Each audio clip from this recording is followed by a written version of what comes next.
संसारामध्ये उभ्या गोडीच राहू दे, जीवनात ही जोडी अशीच पाहू दे, जीवनात ही जोडी अशीच पाहू दे.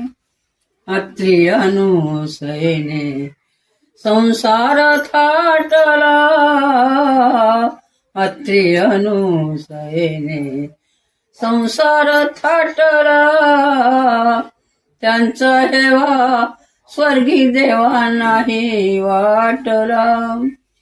पतिव्रतेच्या सामर्थ्याने देवपुत्र होऊ दे, पतिव्रतेच्या सामर्थ्याने देवपुत्र होऊ दे.